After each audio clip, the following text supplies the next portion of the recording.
আমি বলছিলাম এর আগে যে আমার মা অসুস্থ, যে আমার মায়ের সবাই সহযোগিতা করেন, কিন্তু কেউ আমার মায়ের সহযোগিতা করে নেই। আমার মা অসুস্থ, অনেক অসুস্থ, বিছানার মধ্যে পড়ে রয়েছে, ভালো ডাক্তার দেখাতে পারতেছি না। ডাক্তারখানায় নিয়ে গেছিলাম আমার মারে, ডাক্তারে বলছে যে আমার মায়ের চিকিৎসা করার জন্য 20,000 টাকা লাগবে। কিন্তু আমি কি করব, আমি আমি এত টাকা দিয়ে দিব কোথায় থেকে? না, আমি কোনো কাজ কাম কিছু করতে পারি না, কিছু না। আমার মায়ের জন্য, মায়ের সবসময় মায়ের পাশে থাকি, সেই কারণে আমি আমার মায়ের ছেড়ে কোনো দিকে যাইতে পারি না। এই কারণে আমি কোনো চাকরি করতে পারি না, কোনো বাসা বাড়ি কাজ করতে পারি না। আগে আমার মা বাসা বাড়ি কাজ করতো, কিন্তু এখন অসুস্থ হওয়ার কারণে আমার মার কাজ করতে পারে না। আর আমার বাবা তো আমার আম্মু অসুস্থ হওয়ার পরে আমার বাবা আমার মাকে ফেলে দিয়ে চলে গেছে। আর দুইটা ভাই তো আমি তার আগেই বলছি, দুইটা ভাই বিয়ে করে অনেক আগেই চলে গেছে। না আমাদের কোনো খোঁজ খবর নেয় না কিছু করে। বাবারা ছিল, বাবারা রিক্সা চালাইতো, সে বাবা আমার চলে গেছে ফেলাই দিয়ে। এখন আছি আমার মা আর আমি আছি, বাড়ি আছি আমার মা আর আমি। আমার আম্মা খুব অসুস্থ। এই যে আম্মা অসুস্থ, আম্মা তো মানে কোথাও যাইতে পারে না। না না না, আম্মু যাইতে পারে না কোথাও। তো এই জন্য মানে আম্মার কাছেই থাকতে হয়। হ্যাঁ, আমার মার কাছে থাকতে হয়। আমি গেলে আমার মার কে দেখবে, সেই কারণে কোনো চাকরি টাকরিও করতে পারি না, আর বাসা বাড়িও কাজ করতে পারি না। আর বাসা বাড়ি কাজ করতে গেলে বাসা বাড়ির লোকজনে খুব খারাপ চোখে দেখে, যদি লোক থাকে তারা অনেক খারাপ চোখে দেখে আমার। তো চাকরি বাকরি কখনো করা হয়েছিল? না, চাকরি বাকরি করা হয় নাই। আমি চাকরি বাকরি করতে চাইছিলাম, কিন্তু আমার মার দেখার মতো কেউ নাই, সেই কারণে চাকরি করতে পারি নাই। তা আমি চাই সবার কাছে যাতে সহযোগিতা করুক তারা আমার মায়ের জন্য, যাতে আমার মা সুস্থ হয়ে যায়। সুস্থ হয়ে গেলে আমি একটা চাকরি করবো। আমি সেলাই মেশিনের কাজ জানি, কিন্তু টাকার জন্য একটা সেলাই মেশিন কিনতে পারি না। আচ্ছা আচ্ছা। তো এই বাবা তো নাই নাকি? না, আমার বাবা চলে গেছে ফেলাই দিয়ে। আমার বাবা ফেলাই দিয়ে মানে অন্য জায়গায় চলে গেছে? অসুস্থ হওয়ার কারণে আমার বাবা পলাইছে, আমার বাবা মারে ফেলাই দিয়ে। মানে সে কি আরেকটা বিয়ে শাদী করছে? না, বিয়ে করে নাই সেটা জানি না, কিন্তু কোনো খোঁজ খবর নাই। কোনো খোঁজ খবর নাই? না। বা তার সাথে কোনো যোগাযোগ নাই? না, সে কোনো খোঁজ খবরই নেয় না। যে খোঁজ খবর নিত তাহলে ফেলাই দিয়ে যাইতে পারতো আমাদের। এটা কি এমন যে মা অসুস্থ হয়েছে, হয়তো মায়ের চিকিৎসার জন্য টাকা পয়সা খরচ হবে, হ্যাঁ, তো এই জন্য কি বাবা চলে গেছে যে টাকা পয়সা খরচ করা লাগবে, এই করা লাগবে? হ্যাঁ, আমার মা টাকা পয়সা খরচ হবে বলে চিকিৎসা করলে, সে কারণে আমার বাবা আগে টের পেয়ে পলাইছে, আচ্ছা চলে গেছে। এই যে ভাই ভাই ভাই আছে না? হ্যাঁ, আমার দুটো ভাই তো ছিল, তারা তো আগেই বিয়ে করে চলে গেছে, তারা তো এমনি খোঁজ খবর নেয় না কোনো। তো তারা কি মানে এই মায়ের কোনো খোঁজ খবর নেয় না? না, মায়ের কোনো খোঁজ খবর নেয় না, মায়েরও নেয় না, বোনেরও নেয় না।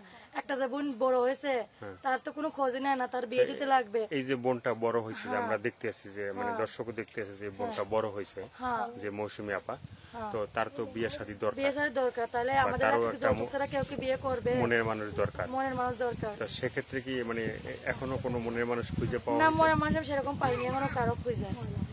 আচ্ছা আচ্ছা, কারো পাইনি খুঁজে, এখন পর্যন্ত পাওয়া যায় না? না, পাওয়া যায় না। এর আগে যে ভিডিওগুলো করা হয়েছে সেখান থেকে কি কোনো মনের মানুষ আসছে? মনের মানুষ আসি নাই, খালি বলে বিয়ে করবো। বিয়ে কি কইলে খালি বিয়ে করা যায়?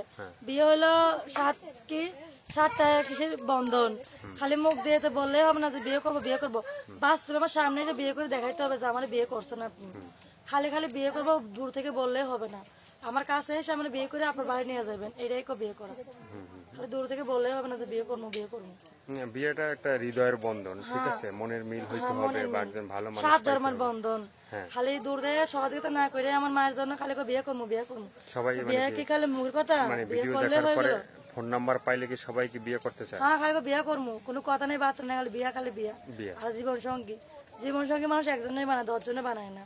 আচ্ছা আচ্ছা, ওটাই তো বলতেছি। তো সেই কি ধরনের একটা জীবন সঙ্গী চাই? আমি চাই একটা সুন্দর মনের একটা মানুষ চাই, একটা সুন্দর ছেলে চাই। আমি যেভাবে দেখতেছি যে আমার আপুটা যেভাবে সুন্দর, হ্যাঁ, তো এই ধরনের কি একটা সুন্দর হইলে হবে না? সুন্দর একটা মন লাগবে না, সুন্দর একটা মনও চাই, একটা ইয়াং একটা মানুষও চাই, ভালো একটা মানুষ চাই।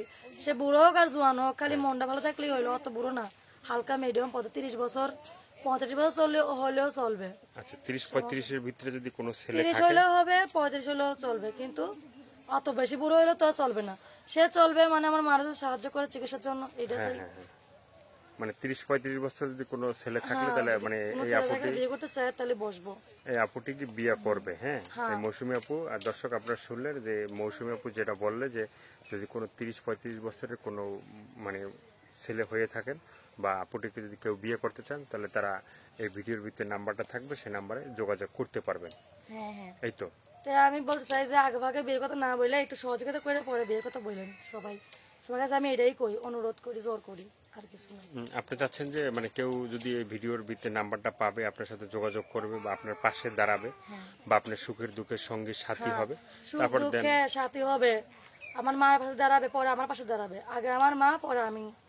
আমার মা সুস্থ হয়ে আমার যারা তুলে দেবে আমি তার কাছে বিয়ে বসবো, যা পাশে দাঁড়াবে আমার মারে হেল্প করবে, পরে তারপরে আমি তার কাছে বিয়ে বসবো, সুস্থ করে তুলবে, তারপরে তার কাছে বিয়ে বসবো। তো এখন যদি মনে করেন যে অনেক ছেলেই তো আসবে, যেহেতু মাশাআল্লাহ আমার যে আপুটি সুন্দর, তো অনেক ছেলেই আসবে বিয়ে করার জন্য, তো সেক্ষেত্রে তো সবারই তো আর বিয়ে করা যাবে না।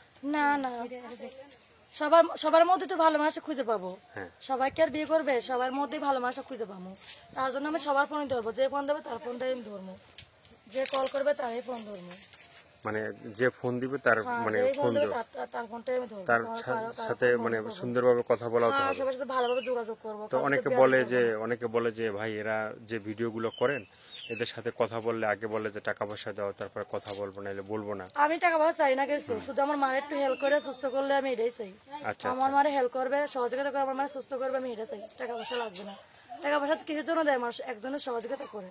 যদি মনে চায়, মন থেকে চায়, আমার ওরও মা আছে, আমারও মা আছে, যদি মনে চায় আমার সুস্থ মারে সুস্থ করে তারপর আমার পাশে এসে দাঁড়িয়ে পরে আমার বিয়ে করবে, ঠিক আছে।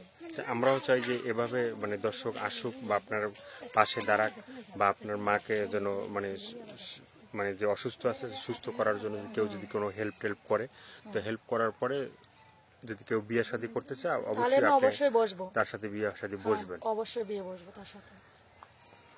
তো এই যে মানে যদি কেউ যদি বিয়ে করে যদি আপনাকে চাকরি করাইতে চায় তা চাকরি করবেন না? যদি বিয়ে করে, যদি তারপরে যদি চাকরি করতে চায় তাহলে করবো, করবেন? সমস্যা কি? যদি যদি সে চায় তার বউ চাকরি করুক হ্যাঁ।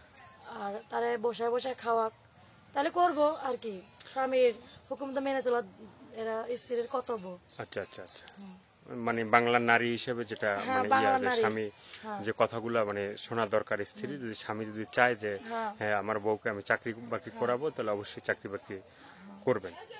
তো এই ভিডিওটা দেশে বা দেশের বাইরে অনেকে দেখবে, দেখার পরে আপনার সাথে যোগাযোগ করতে চাবে, তো সেক্ষেত্রে ফোন নাম্বারটা কি মুখস্থ আছে? না, আমার ফোন নাম্বারটা মুখস্থ নেই, আমি তাহলে যে নাম্বারটা আছে সেই নাম্বারটা আমরা ভিডিওর ভিতরে দিতে পারবো। হ্যাঁ, আমি ভিডিওর মধ্যে দিয়ে দিব আমার নাম্বারটা। ওই নাম্বারে দর্শক আপনার সাথে যোগাযোগ করবে। হ্যাঁ, যোগাযোগ করবে, আমার এই ফোন নাম্বারে ফোন দিলে আমার সাথে কথা বলতে পারবেন। আপনাদের ফোনের অপেক্ষা আমি অপেক্ষা করে থাকবো, আর আপনারা আমার ফোন দিন, আমি মোবাইল টোবাইল বন্ধ করবো না। মানে একজনের জন্য 10 জন খারাপ, সবাই মোবাইল বন্ধ করলে কি আর আমি বন্ধ করবো নাকি? কেউ করতে পারে, কিন্তু মিথ্যের মাঝে সত্যটা আড়ালে পড়ে যায়, সেই কারণে মানুষে বিশ্বাস করে না। তাহলে আমি কেন মোবাইল বন্ধ করবো? শুনেন, আমি যে করা ভিডিও করছি আমি একটা মোবাইল বন্ধ করি না, সবার মোবাইল সবসময় আমার চালু থাকে। যে ভাইরা ফোন দেয় সেই ভাইরা আমার সাথে কথা বলতে পারবে আর কথা বলে। মানে আপনার যে ফোন নাম্বারটা আছে সেটা সবসময় খোলা থাকে? হ্যাঁ, সবসময় খোলা থাকে। তো যে নাম্বারটা থাকবে সেটা সবসময় খোলা রাখার আপনি চেষ্টা করবেন, তো দর্শকদের সাথে আপনি কথা বলবেন। হ্যাঁ, তো দর্শকদের সাথে ভালো লাগা ভালোবাসার যে কথাগুলো আছে এগুলা আপনি শেয়ার করবেন। তো আর কিছু বলার আছে না, দর্শকদের? কিছু বলার নাই। আমি আমার মায়ের জন্য সাহায্য সহযোগিতা পাইনি বলে তার জন্য ভিডিওর সামনে আবার আসছি। তা আপনারা কিছু খারাপ মনে করবেন না, ভাইরা বোনেরা, প্রবাসী ভাইরা, বাংলাদেশের ভাইরা, যেখানের ভাইরা সবাই আছেন, আমারে কেউ খারাপ মনে করবেন না। শুধু মায়ের জন্য আমি ভিডিওর ক্যামেরার সামনে বারবার আসি, আপনারা কোনো খারাপ মাইন্ডে নিয়েন না। আর সবাই ভালো থাকবেন, সুস্থ থাকবেন, নিজেদের খেয়াল করবেন, আর সবাই সাবান দিয়ে হাত ধুবেন। সবাই আল্লাহ হাফেজ। সাবান দিয়ে হাত ধুবে আর কি মুখে কি মাস্ক পরবে? আপনি হ্যাঁ, সবাই মুখের মধ্যে 3টা করে মাস্ক পরবেন। আপনি কি মাস্কটা পরে দেখাবেন? আপনার হাতে তো একটা মাস্ক আছে। আমিও শুরু করে দেখেছি মাস্ক পরে দেখেন। তো দর্শক, এই যে আপু যে মাস্কটা পরলো, যতদিনে করোনা ভাইরাসের যে ভ্যাকসিন না আসবে ততদিন এই মাস্কই হয়েছে ভ্যাকসিন, মানে ভ্যাকসিনের কাজটাই মাস্কই করবে। তো এখন একটু মানে মাস্কটা খুলে ফেলেন আপা। তো এই যে মানে যদি আপনি কোনো প্রবাসী ভাই যদি আপনাকে বিয়ে করতে চায়, হ্যাঁ, তাহলে বিয়ে বসবেন? আমি বলি যে প্রবাসী ভাই আর দেশি ভাই সবই আমাদের বাংলাদেশের মানুষ। শেষিন বিদার যে প্রবাসী হয়েছে, সে যদি বাংলাদেশ থেকে আমার ভালো একটা মানুষ যদি বিয়ে করে তাহলে বিয়ে বসবো তার কাছে। প্রবাসী ভাই হোক আর দেশি ভাই হোক, আমার যদি ভালোবেসে আমার পাশে দাঁড়িয়ে আগে মানে আমার মায়ের চিকিৎসা করে সুস্থ করে যদি আমার বিয়ে করে তাহলে বিয়ে বসবো তার কাছে। মানে বাঙালি একজন ছেলে হইলেই হবে? বাঙালি হোক আর প্রবাসী ভাই হোক, যারাই পাবো তারাই বিয়ে করবো। তারাই বিয়ে করবে। হ্যাঁ। তো আমরাও চাই যে ভিডিওটা দেখুক, দেখার পরে দর্শকদের ভালো লাগে, ভালো লাগলে যে নাম্বারটা দেওয়া থাকবে সেই নাম্বারে আপনার সাথে যোগাযোগ করবে। যোগাযোগ করার পরে আপনার সাথে কথা বলবে। কথা বলার পরে আপনার মায়ের পাশে যে দাঁড়াবে বা তখনই তো আপনার সাথে বন্ধুত্ব হবে। যে আপনার মায়ের পাশে দাঁড়াবে তার সাথে আপনার বন্ধুত্ব হবে। তো বন্ধুত্ব হওয়ার পরে যার সাথে আপনার মনের মিল হবে হয়তো সে হয়তো আপনার জীবনসঙ্গী হবে। তো আমরাও চাই যে এটাই হোক। আর পরবর্তীতে আপনার যে জীবনসঙ্গী হবে তারা নিয়ে হয়তো কোনো একটা সময় আমরা আবার নতুন করে ভিডিওর সামনে আসতে পারি। এটাই দর্শকদের সাথে মানে কাছে আমার অনুরোধ যে আপুটাকে আপনারা ভালো জানবেন। সে যে কথাগুলো বললে এই বলা যে এগুলো যদি শুনেন, তো শোনার পরে যদি আপনাদের ভালো লাগলে অবশ্যই তার সাথে যোগাযোগ করবেন। তো দর্শক আজকের এই পর্যন্তই। সবাই ভালো থাকবেন, সুস্থ থাকবেন। আর পরিশেষে একটি কথা বলি যে প্রতিদিন একটি হলে ভালো কাজ করবেন।